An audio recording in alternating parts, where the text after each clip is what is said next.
Hello guys, welcome back to my channel. My name is Chad Godoy and today we're going to talk about email sequences and why is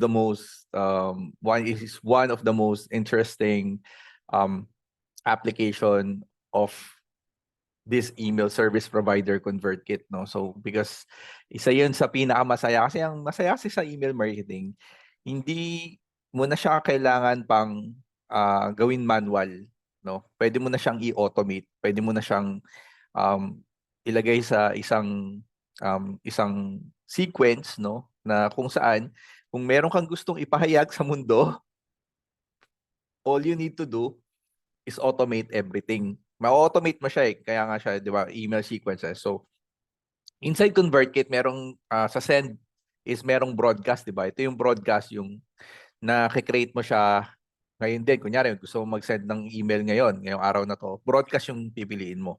Pero kung gusto mo mag-send ng email sequences, kasi ginagamit siya kapag kunyari, for example, may nag-subscribe sa email list mo, may nag-subscribe sa website mo, at meron kang mga gustong i-email sa kanila on a sequence, kunyari daily, dito mo siya ginagawa. No? Dito mo siya gagawin. So, ngayon, papakita ko sa inyo kung paano kayo makakapag-set ng email sequences inside ConvertKit para hindi kayo nanghuhula. Okay? So, inside ConvertKit, all you need to do is click send and then click sequences. So, eto lalabas to. Okay? Makikita nyo dito, meron na akong mga sequence, di ba? Meron akong April 9 event sequence registration, 9-day sequence with emails, di ba? Email apprentice email sequence. So, meron ako yung email apprentice na product ko. Meron siyang email sequence na 29 emails. Ibig sabihin lang yan, kapag nag-subscribe sila sa website ko, makaka-receive sila daily ng email automatically, no? Automated, explaining them why the training is so good. Siyempre, di ba? Explaining to them why they should buy the product, why it's very important. So, siyempre yung tao, busy yan, no? Busy sila. And one way to reach out to them, telling them that there is a good product out there is emails. Pero siyempre, kailangan gawin mo yon consistently kasi nga, yung mga tao, gusto rin makita yung consistency mo as the product provider, di ba? So, isa yung sa paraan, no, para ma-email mo sila every day is the email sequence. So, yan. So, kasi wala kang gagawin. Pag subscribe nila, 29 emails, bili mo, 29 days kahit natutulog ka, si ConvertKit nagsasend ng email para sa'yo.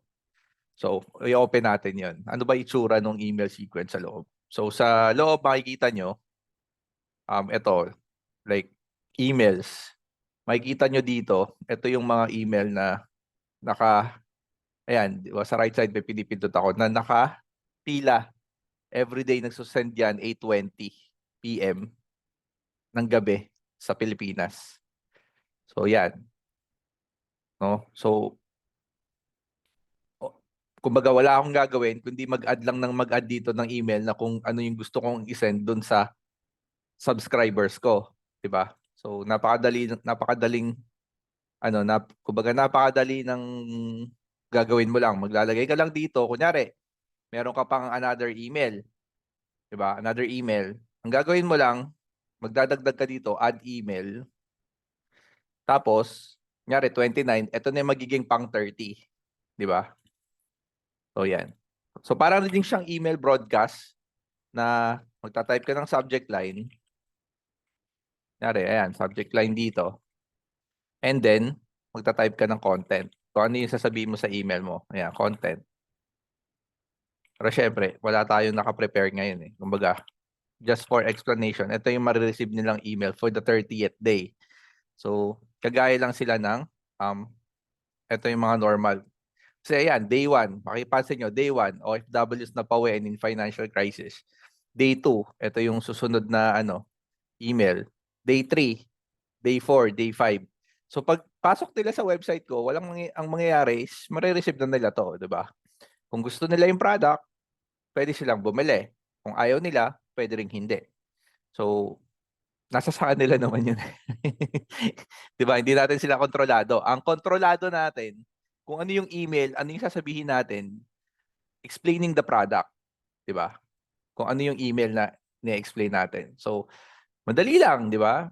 Kasi yung email sequence, guys, may kadugtong tong video na to. Tuturuan ko kayo paano mag-automate. Kaso nga lang kasi, bago ka mag-automate, kailangan meron ka nang nakasetup na email sequence. Di ba? So, ang sistema niyan, guys, ganito ang mangyayari dyan. Papakita ko sa inyo yung website ko. Ngari, ito yung website ko, di ba? Lakpanda Digital. Pag subscribe pag subscribe ko dito, pag sign me up ko dito, paglagay ko ng email ko dito, kunyari, testemail.com. testemail@yahoo.com. Kunyari, yan yung email. Pag subscribe ko dyan, may email ako confirming yung subscription. And after a day, marireceive na nila itong email na nito. Diba? Kasi it was automated. Okay? On one of the videos na i-upload ko, doon yung makikita. Kasi hindi ko may papakita sa inyo ngayon. Kasi ang topic lang natin is mag-create ng email sequences. No, para step by step tayo. Mahirap kasi yung paghahaluin mo agad yung bagay na i-explain. Kumbaga, sa susunod na video, malalaman nyo ano yung sinasabi ko. Pero yun nga, pag subscribe nila dito, marireceive nila tong email sequences na to. So yun lang yung ano doon. Kumbaga, yun yung pinaka-gist ng technology. Paano ba to gumagana? Ano ba yung kaimportansyahan nito? So, napaka-basic lang kasi dalawa lang naman yan. Isang broadcast, isang sequence. So, kadalasan guys, talagang may mga sequences like kung may i-onboard kayo na tao, merong sequence para doon, di ba? Kung meron kayong ibebenta na ibang product, pwede kayong gumawa ng sequence para doon.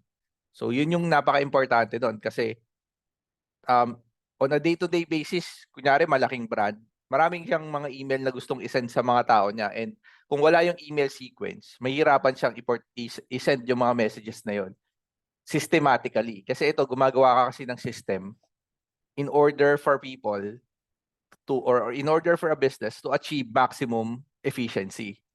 Na kahit wala ka doon, nag-automate or nag-send siya ng email. So, yun yung gusto ko lang iparating dito sa video na to. So, all you have to do, if you want to test sequences, nga po pala, yung mga email sequence, ito ay automation. Kapag free lang yung ConvertKit mo, hindi nyo ito matetest. Kailangan magbayad kayo. So, kung gusto nyo siyang matesting, yung automated email sequences, kailangan nyo bayaran si ConvertKit kasi hindi siya natetest ng libre. Yung broadcast, pwede yan libre lang. Pero yung sequences kasi automation to, kaya may bayad siya. Hindi siya pwedeng i-testing lang ng libreng account. So, para at least I gave you a heads up, no? Kasi iba magrereklamo, ay hindi ko po matest yung email kasi wala akong pambayad eh. So, binibigyan ko kayo ng heads up. Pero at least alam nyo kung ano yung pwede mangyari sa loob, di ba? Binibigyan ko kayo ng overview. Para kung gusto nyo i-try, like, meron kayong credit card kasi pwede nyo siyang i-try for 14 days na hindi kayo ano eh. Basta may credit card kayo, pwede nyo siyang i-try ng within 14 days tapos ika-cancel nyo, pwede nyo siyang i-try. Kung gusto nyo, i-try, di ba?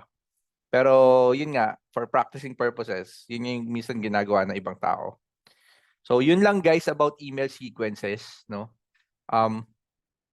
Sana at least may nagets kayo. Nagets niyo kung paano siya, paano ba yung mga business people nag-ooperate or paano ba yung mga email marketers nag-ooperate?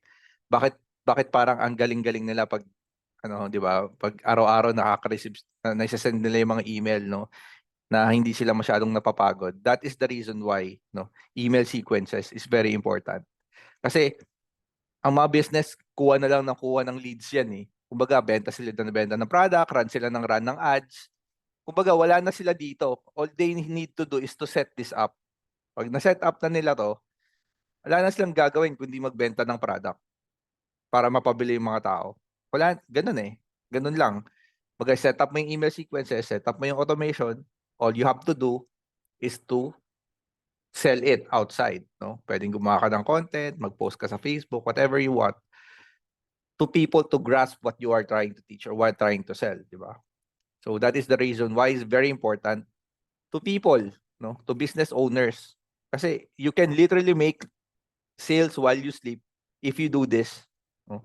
So yun lang po, guys. I hope you get something from this. And guys, 70% of people na nanonood sa channel ko ay hindi nagsasubscribe. So sana po if you were really trying to learn, no, And kung natutulungan kayo ng video ko, I hope you consider subscribing. And see you in my next video and have a nice day po sa inyong lahat. This is Chad Godoy. Bye!